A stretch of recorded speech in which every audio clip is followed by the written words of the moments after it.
Soy David Cot, presentador de Memorias Hispánicas, y en este episodio continuamos la historia del cristianismo en Japón desde los cambios introducidos por el visitador Alessandro Valignano hasta el primer edicto de expulsión de los misioneros y la llegada de órdenes religiosas patrocinadas por España. Memorias Hispánicas. En el 1573, el napolitano Alessandro Valignano fue designado visitador de las misiones orientales, que abarcaban las misiones de Mozambique, la India, las Molucas, China y Japón. Valignano visitó el país del sol naciente en 3 ocasiones distintas, la primera entre el 1579 y 1582, para inspeccionar la evolución de las actividades de los jesuitas, y en su primer año en Japón quedó en shock y perplejo de lo opuesto que era culturalmente a lo vivido en Europa, como comenté en el episodio de Testimonios Europeos del Japón feudal. La situación del cristianismo en Japón era delicada en el 1579. Sí, se habían producido bastantes conversiones y había daimios o señores feudales cristianos, pero el daimyo más poderoso de la sureña isla de Kyushu, Otomo Yoshishige, había sido derrotado de forma contundente por el clan Shimazu. Esto ocurrió después de que Otomo Yoshishige hubiera ordenado la destrucción de numerosos templos no cristianos. Así que la derrota fue aprovechada por sus vasallos críticos con esta política para hablar en contra de los jesuitas. El heredero de Otomo no era cristiano, y hablando de herederos, Arima Harunobu, el sucesor del cristiano Arima Yoshisada, expulsó a los padres jesuitas, quemó iglesias y forzó la apostasía de numerosos cristianos japoneses. El visitador de Japón vio la oportunidad de volver a acercar posturas con el clan Arima de la península de Shimabara, al lado de Nagasaki, cuando sus dominios estuvieron bajo un duro ataque del clan Ryuzoshi. Y entonces Valignano redirigió un barco portugués con muchas provisiones a un puerto de los Arima para salvarles de su desesperada situación.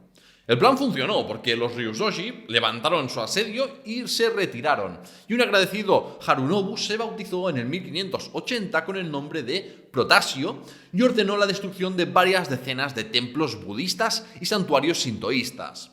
Aunque los motivos de Arima Harunobu fueran cuestionables, lo cierto es que al ser ordenado por el shogunato Tokugawa a cometer seppuku, a cometer el suicidio en el 1612, no lo hizo por ser un pecado para los cristianos y fue ejecutado por decapitación. Su hijo y sucesor, en cambio, sí se convirtió en uno de los señores feudales que abandonó su fe y persiguió el cristianismo con tal de mantenerse en el poder. Los problemas no terminaron en Arima, porque en los dominios vecinos del clan Omura también llegaron los ejércitos de Ryuzoshi. Omura Sumitada, el primer señor feudal en convertirse al cristianismo, no tenía ya suficiente poder como para evitar someterse y rendir vasallaje al clan Ryuzoshi. Pero antes de eso decidió ceder la ciudad de Nagasaki a los jesuitas a perpetuidad. Al darle la concesión a la Compañía de Jesús de esta aldea convertida en ciudad gracias a la llegada de barcos portugueses, Omura Sumitada evitaba que los portugueses buscaran un puerto alejado de sus dominios y pudieran seguir sus actividades en un territorio amparado por el patronato regio de Portugal. De este modo, la Iglesia ganó un refugio y bastión literal en caso de ser perseguidos los misioneros y fieles cristianos, y ganaban la autonomía de administrar Nagasaki como quisieran, mientras que Omura Sumitada podía seguir beneficiándose política y económicamente de la presencia de los jesuitas y comerciantes portugueses, porque mantuvo privilegios en la administración de la justicia penal y en el cobro de aranceles y portazgos. Aunque fuera en contra de la ética de la compañía, Valignano tuvo que implicar a los jesuitas en el comercio de seda para financiar las misiones de Japón, porque el dinero prometido de Portugal o los estados pontificios casi nunca llegaba.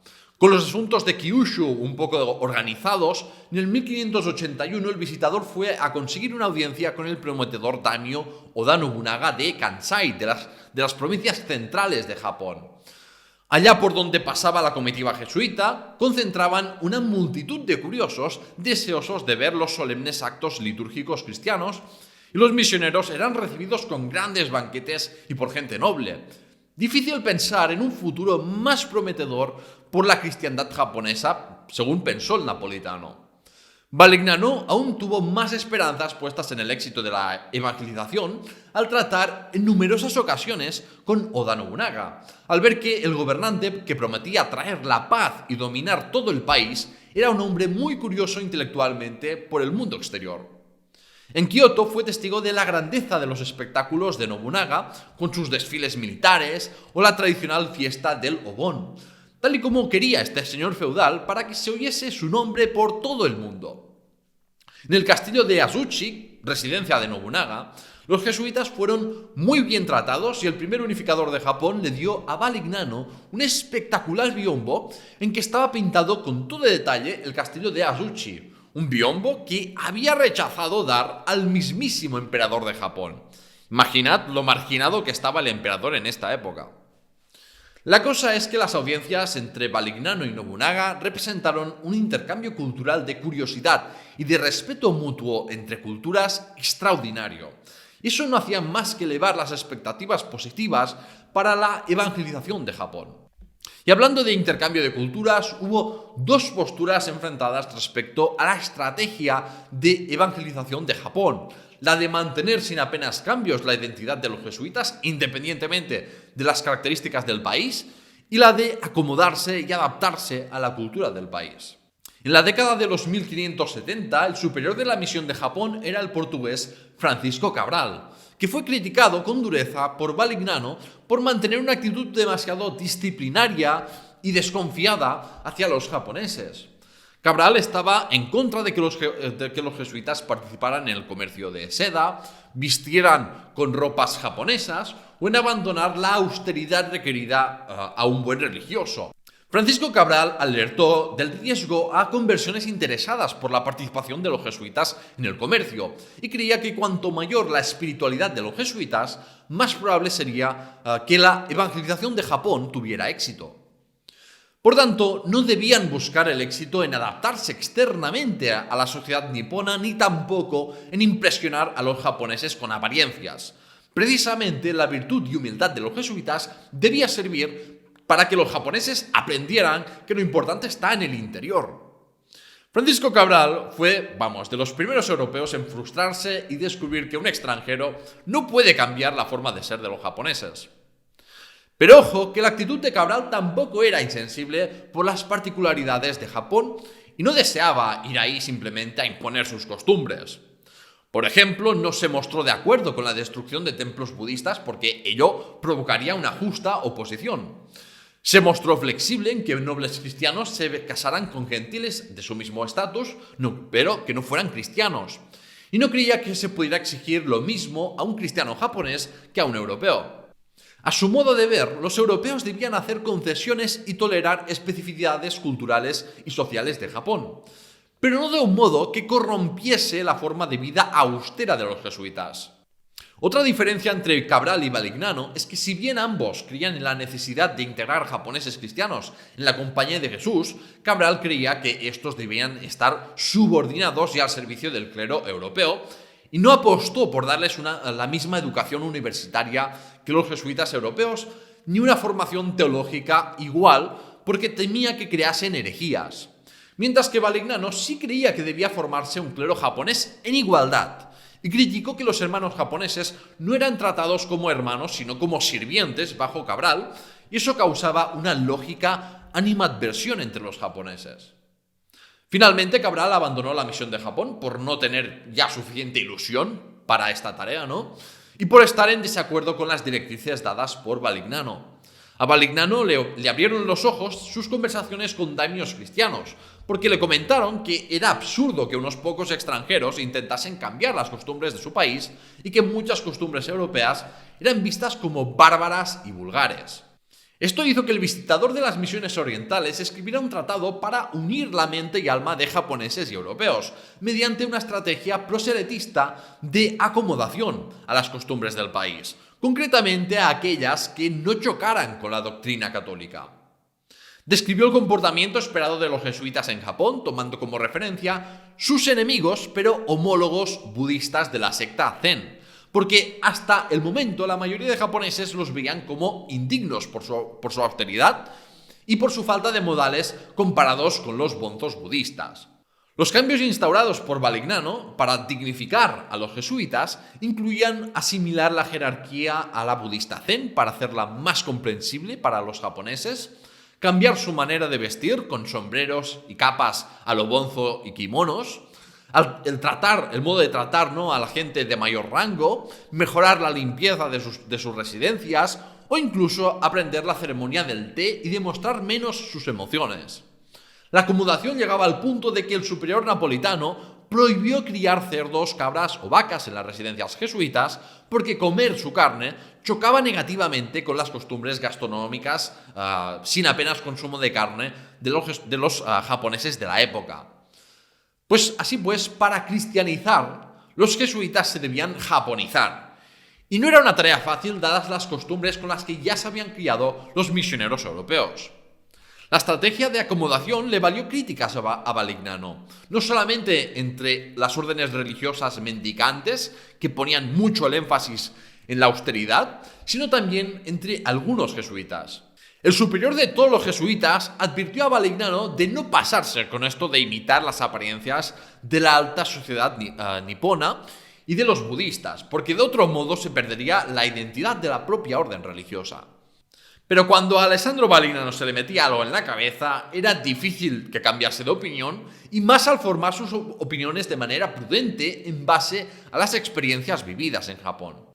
Por eso estaba convencido de la necesidad de proceder con suavidad y amor en su trato con los japoneses y de la necesidad de que los japoneses y europeos reforzaran sus encuentros culturales en un plano de igualdad, para entenderse mejor y aprender el uno del otro. De ahí que prepararse la mal llamada Embajada Tensho con unos jóvenes japoneses de alta cuna para que viesen la grandeza de la Europa católica y hablasen de ello entre sus compatriotas. El visitador fundó y reorganizó escuelas, seminarios y hasta una universidad, tanto para formar a jesuitas europeos llegados a Japón, en especial en aprender la difícil lengua japonesa, como para educar a japoneses adecuadamente, con el objetivo a largo plazo de formar un clero nativo. En 1580 admitió oficialmente a 6 japoneses en la Compañía de Jesús, una decisión que en Europa no terminaba de convencer porque no hacía tantos años que los jesuitas habían empezado a evangelizar, ¿no? Pero no fue hasta el 1601 que se ordenó a un sacerdote japonés. En el episodio de Yasuke, el samurái negro, comenté extensamente cómo murió Oda Nobunaga y cómo su victorioso general Toyotomi Hideyoshi consiguió hacerse con la sucesión efectiva de su antiguo señor. Así Hideyoshi se convirtió en Taiko o Kanpaku, el título de regente equivalente a shogun, pero sin llegar a serlo debido a sus orígenes humildes, no era noble. Y continuó las ambiciosas campañas militares de Nobunaga con el objetivo de terminar con el periodo de guerras civiles y unificar Japón. Hideyoshi culminó la unificación de Japón para el año 1590, después de la gran campaña de Kyushu del 1587, en la que derrotó al clan Shimazu y cambió el panorama político de Kyushu con nuevos señores feudales sin lazos en la isla nombrados para gobernar sus dominios, excepto por algunos como el clan Omura o Arima, que vieron sus posesiones simplemente confirmadas. En sus primeros años de regencia, Hideyoshi dispensó un buen trato a los cristianos y permitió el desarrollo de las actividades evangelizadoras de los jesuitas. Hasta parecía querer fomentar unas buenas relaciones entre España y Japón. El Taiko envió una carta al viceprovincial de Japón durante los años 1580, Gaspar Coelho, tan tarde como en junio del 1586, garantizándole la misma protección y exención de impuestos que la dada por Oda Nobunaga. Con este clima positivo para el desarrollo del cristianismo, más japoneses se convirtieron, incluyendo nuevos señores feudales y vasallos directos de Hideyoshi. Eran los años dulces del catolicismo en Japón. Todo parecía ir bien al contar con el apoyo del máximo dirigente de Japón. Se multiplicaban el número de kirishitan, de iglesias y de cofradías y casas de misericordia. Pero tras conquistar la isla de Kyushu el 24 de julio del 1587, Hideyoshi publicó un edicto de expulsión de los padres jesuitas. ¿A qué se debió este cambio drástico en el trato de los misioneros? Pues para ello debemos retrotraernos unos meses antes, en un encuentro entre el padre Coelho y Hideyoshi. El superior de los jesuitas de Japón era un hombre que castigaba con la ausencia de padres a los daimyos católicos que no hacían lo que él quería. E incluso en el lecho de muerte de Omura Sumitada, rehusó en 2 ocasiones sus peticiones de confesarlo. Gaspar Coelho ofreció a Hideyoshi asistencia militar portuguesa y formar un bloque de daimyos cristianos en la invasión de los dominios de los anticristianos Shimazu y de la planeada conquista de Corea y China, con el objetivo de hacer que los jesuitas fuesen un aliado indispensable para el regente de Japón. A ver, realmente era una flipada creer que tenía la capacidad para formar una alianza política de daimyos en base a una fe católica compartida. De hecho, hacía pocos meses que se había producido una breve guerra entre el clan Omura y Arima. O sea que, para la mayoría de daimyos, la política y el pragmatismo iban por delante de la religión. Pero esa no es la cuestión. Lo importante es que Coelho era un tipo ambicioso políticamente y su alarde desmesurado de confianza en la influencia política de los jesuitas fue suicida por el rechazo que sentía el Taiko por hombres de religión que se entrometían en asuntos políticos y militares. El regente escondió sus pensamientos y se mostró amable con los jesuitas, esperando el momento para atajar el problema de los cristianos después de la conquista de Kyushu. La subyugación o eliminación de instituciones religiosas que fueran una amenaza política fue algo característico del proceso de unificación de Japón empezada por Oda Nobunaga para dar fin al caos del periodo de guerras civiles. Y ciertamente los jesuitas encajaban en la misma categoría, en el mismo perfil de varias sectas budistas guerreras y de hecho eran mucho más peligrosos porque contaban con el respaldo de una potencia extranjera y se habían ganado muchos fieles entre la élite política y militar japonesa. En este sentido, tiene toda la lógica y no es sorprendente que Hideyoshi y luego Tokugawa Ieyasu persiguieran el cristianismo, igual que Oda Nobunaga neutralizó la amenaza de influyentes sectas budistas. Además, el cristianismo era un obstáculo porque era un elemento de cohesión entre daimyos y súbditos convertidos frente al resto de japoneses y a la monarquía militar que quería fundar Hideyoshi. El Taiko tenía que quebrantar esa solidaridad entre cristianos si quería alcanzar un poder omnipotente al unificar Japón. Sus vasallos solo lo podían tener a él como señor, no a Dios o al Papa. Pero aparte de los motivos políticos, había otros motivos para prohibir la labor misionera cristiana. En el edicto de expulsión de los padres, Hideyoshi menciona específicamente que Japón es la tierra de los dioses, de los kamis. Por lo tanto, las enseñanzas de los jesuitas eran heréticas. Y se justifica también la expulsión de los misioneros por el tráfico de esclavos japoneses llevado a cabo por los portugueses, que comieran carne como bárbaros y que destruyeran edificios budistas y sintoístas. No era ninguna mentira que los jesuitas habían destruido ya templos religiosos japoneses y convertido en masa japoneses contra su voluntad individual. Y esa perturbación del orden religioso japonés era intolerable. He citado buenos argumentos racionales que apuntan a que Hideyoshi llevaba tiempo planeando la expulsión de los jesuitas. Pero también había jesuitas de la época y hay historiadores actuales que con buenos argumentos consideran que el edicto de expulsión fue fruto de un arrebato de un déspota caprichoso. No había motivos, por ejemplo, para mantener tan buenas relaciones con los jesuitas a pocos días de ir a por ellos, ni tampoco para mantener en posiciones de mucho poder a daimyos cristianos como su mano derecha, Kuroda Yoshitaka, o Konishi Yukinaga. En la noche antes de decretar la expulsión de los padres jesuitas, Hideyoshi había estado escuchando las quejas del médico de la corte contra los cristianos y contra la destrucción de templos budistas y santuarios sintoístas. Y el Taiko fue enfadándose cada vez más mientras bebía vino portugués. ¿El alcohol influyó en una decisión tan trascendental como el destino del cristianismo en Japón? Puede ser. Y también otro vicio, como el sexo, pudo influir. Ya comenté en otros episodios de esta serie de Japón que la moralidad sexual cristiana fue un punto de fricción para la cultura japonesa. Oda Nobunaga comentó que si hubieran eliminado el sexto mandamiento contra, por ejemplo, el adulterio, el divorcio o la homosexualidad, entonces muchos hombres poderosos y samuráis se hubieran convertido. Y el mismísimo Toyotomi Hideyoshi confesó que le agradaban las enseñanzas de los jesuitas y que si no fuera por su condena a la poligamia, él mismo se hubiera bautizado. De hecho, en una anécdota de Louis Frois, se afirma que el monje budista encargado de encontrar amantes hermosas para Hideyoshi se encontró en la isla de Kyushu con cristianas japonesas que por su credo se negaron a cumplir con las órdenes de Hideyoshi y huyeron. El monje budista afirmó que si las mujeres respetaban el ideal de castidad difundido por los jesuitas, la iglesia sería expulsada. O sea que por joderle la vida sexual poligámica, el regente pudo vengarse con su edicto de expulsión de los jesuitas. Fueran cuales fueran las motivaciones, el edicto pilló bien por sorpresa al creído de Coelho. Por eso en su propaganda los jesuitas decían que el edicto era producto de los rápidos cambios de temperamento propios de tiranos orientales.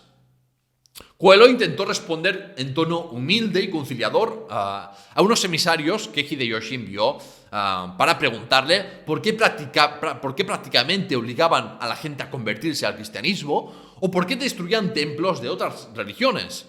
Pero Hideyoshi no solo no revertió su decisión de expulsar a los misioneros europeos, sino que la amplió a todo japonés que perteneciera a la orden de los jesuitas. También prohibió que los japoneses llevaran rosarios o cruces cristianas en público. El Taiko ordenó que los daimios cristianos renunciasen a su fe, y muchos lo hicieron, por lo menos de cara a la galería, con la muy notable excepción de Takayama Ukon, un daimyo que había convertido forzosamente a sus súbditos y que prefirió ver cómo perdía su posición política a traicionar sus fuertes convicciones. Asimismo, permitió que los portugueses pudieran comerciar libremente, pero sin llevar misioneros. Ordenó el cierre de iglesias y la confiscación de terrenos cedidos a los jesuitas, incluyendo Nagasaki, que volvió al dominio del clan Omura. Si Hideyoshi quería tener Japón bajo su plena soberanía, no podía permitir la existencia de un enclave en manos de extranjeros. Con la unificación de Japón, los jesuitas ya no se podían beneficiar de la fragmentación política que permitió que si en un sitio no les querían, pues podían ir al dominio de otro señor feudal. La cuestión de la tolerancia o no del cristianismo se volvió un asunto de Estado, un asunto nacional para decidirlo. Tras años de trabajo misionero, había unos 200.000 cristianos japoneses, 200 iglesias y más de 100 jesuitas. Estos últimos se escondieron en los dominios de daimios del norte, de Kyushu, y celebraron una reunión para ver si era posible seguir con la evangelización del país. Coelho y el resto de jesuitas decidieron seguir con sus actividades y aceptar el martirio si ese era su destino. Pero al mismo tiempo, Gaspar Coelho no aprendió su lección de no entrometerse en política e intentó instigar una revuelta armada con los daimios cristianos, y también envió misivas a Manila, Macao y Goa pidiendo 200 o 300 soldados y armas de fuego. El jesuita superior de Manila y Valignano estaban furiosos y atribuían la culpa de la persecución a las acciones imprudentes de Coelho, a pesar de que el propio Valignano también había mezclado religión y política en Kyushu. La mayoría de los jesuitas y japoneses cristianos no estaban de acuerdo con los movimientos políticos del superior portugués. Por suerte para los cristianos, la calentada de Hideyoshi fue a menos y realmente no se hizo cumplir la ordenanza de expulsión. Solamente se destruyeron algunas iglesias y los jesuitas tuvieron que reducir sus actividades en público. El Taiko les transmitió en privado que mientras actuasen con discreción y sin provocar revuelo social ahí con actos contra el budismo o el sintoísmo, el edicto de expulsión seguiría sin aplicarse. De modo maquiavélico, Hideyoshi siempre mantuvo a los que le rodeaban con un miedo e inseguridad por sus decisiones repentinas, ¿no? Y si tomó la decisión de no aplicar el edicto es porque seguramente veía a los jesuitas como intermediarios valiosos entre japoneses y comerciantes portugueses. Sin embargo, es importante remarcar que nunca derogó su edicto, incluso tras mantener una audiencia con Valignano al venir por segunda vez al país, de regreso con los jóvenes japoneses que lo acompañaron a Europa, y con regalos y una carta amistosa del virrey de la India portuguesa. Pasando a otro tema, como he comentado, para el 1590, Toyotomi Hideyoshi ya había conquistado todo Japón y contaba con miles de japoneses curtidos en la guerra que podían ser muy útiles para proyectar su poder, el poder de Japón, en el exterior. Ya hablé sobre este tema en el episodio sobre el primer hispano en Corea, Gregorio de Céspedes. En el 1592 el regente de Japón ordenó la invasión de su hermético vecino del norte y tributario de China, el reino de Joseon o Corea, y borracho de su megalomanía y sobreestimando su poder, Hideyoshi se puso como objetivo conquistar China y la India.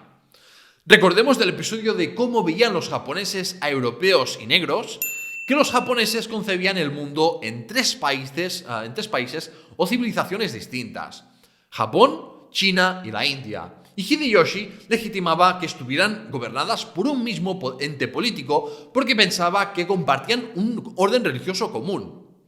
Kyushu llevaba solamente 5 años subyugada a Hideyoshi y era donde más influencia tenían los portugueses y jesuitas.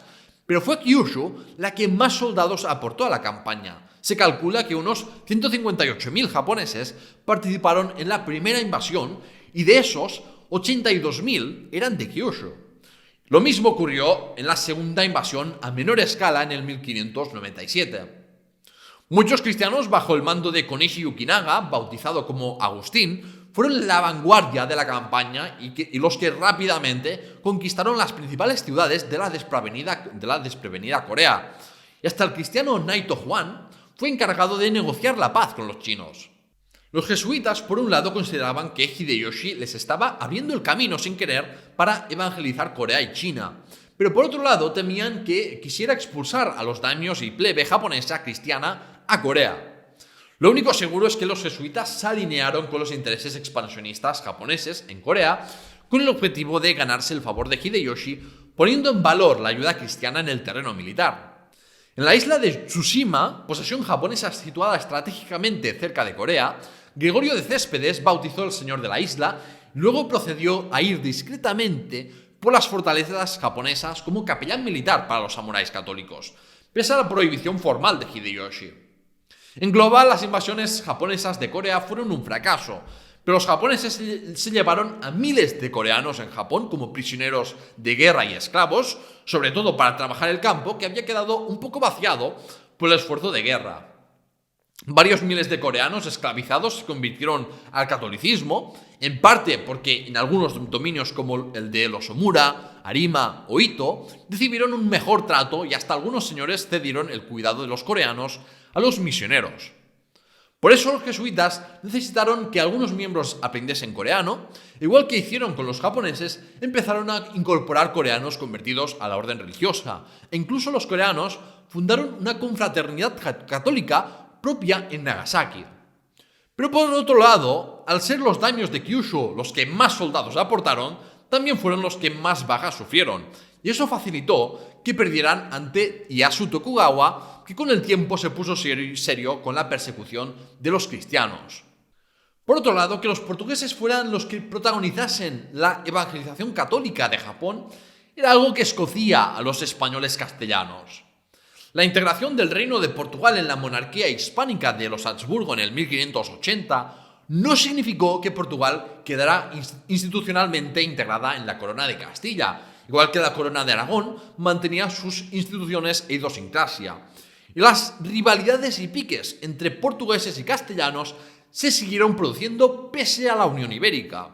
En Japón el choque mezclaba intereses geopolíticos, religiosos y económicos, ya que los portugueses no querían ver cómo se desarrollaban rutas de comercio directo entre Japón y los dominios españoles como Filipinas o Nueva España, que quitarían rentabilidad a la ruta oriental más provechosa, la de Macao y Nagasaki. En el bando portugués estaban pues comerciantes y la Compañía de Jesús, una orden religiosa que estaba bajo el patronazgo del Reino de Portugal. Y el bando español, con sus propios intereses políticos y económicos, y las órdenes religiosas mendicantes bajo el patronazgo de la Corona de Castilla, tales como los franciscanos, dominicos o agustinos.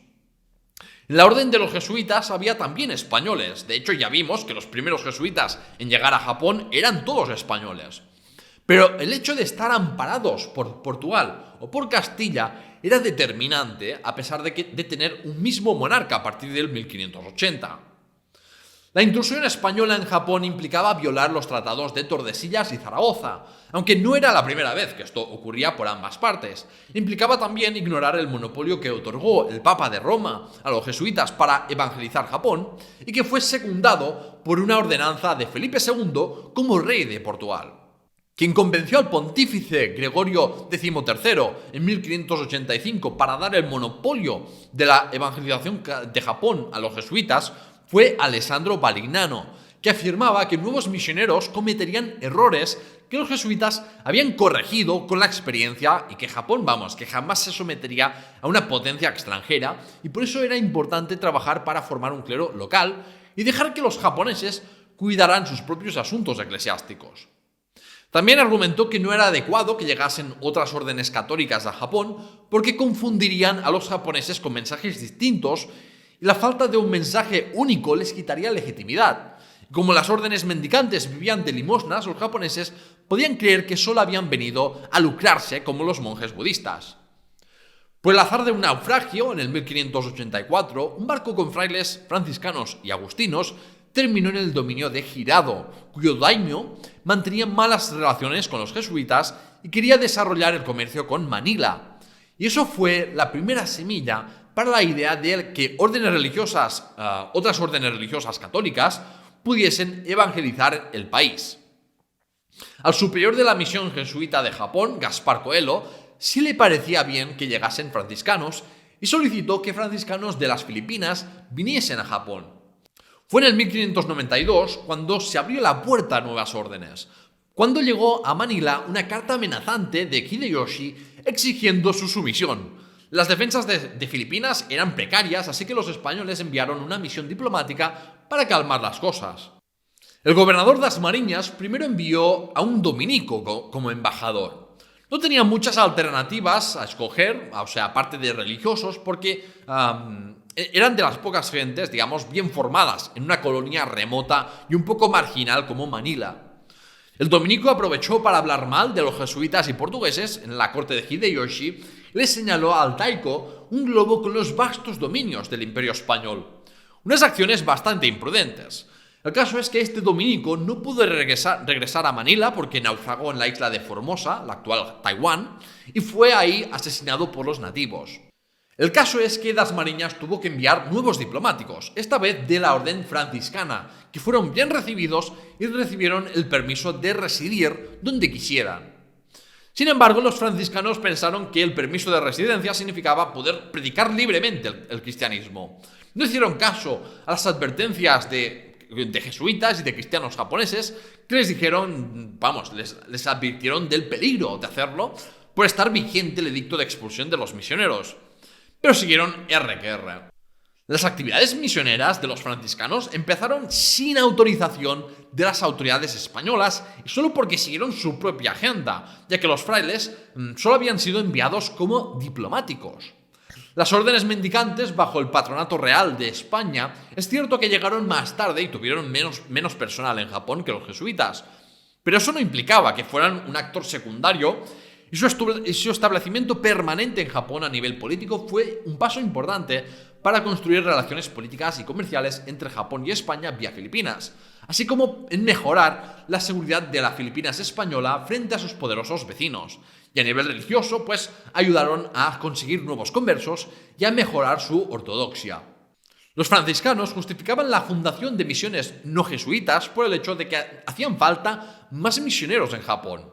Esto era una verdad reconocida por los propios jesuitas, que además estaban bajo el patronato del mismo monarca debido a la Unión Ibérica. Así que tenía sentido trabajar juntos en el marco de la monarquía católica global e hispánica. Ante los hechos consumados, el gobernador de Filipinas apoyó la demanda de franciscanos, dominicos y agustinos para abrir el acceso a Japón a cualquier orden católica. Y fue en el 1600 cuando el Papa de Roma aceptó el fin del monopolio de la Compañía de Jesús. En el 1596 ocurrió el incidente del galeón español San Felipe, que tuvo una gran influencia en la prohibición del cristianismo en Japón. Pero de las persecuciones hablaré en otro episodio. Esto es todo por hoy, no olvides de estar suscrito al programa, allá donde lo escuches, darle a un me gusta y sobre todo comentar, porque me gusta mucho escuchar vuestras opiniones y dudas. Tienes más contenido en las redes sociales de la Historia de España Memorias Hispánicas, el servidor de Discord o en Patreon, donde puedes conseguir jugosos beneficios si te conviertes en mecenas. Tienes los enlaces a todo esto en la descripción del episodio. En el próximo episodio de la serie de España y Japón veremos la historia de la embajada Tensho, un tour con jóvenes japoneses que visitaron Portugal, España e Italia para ver la grandeza de la cristiandad católica. Nos vemos entonces.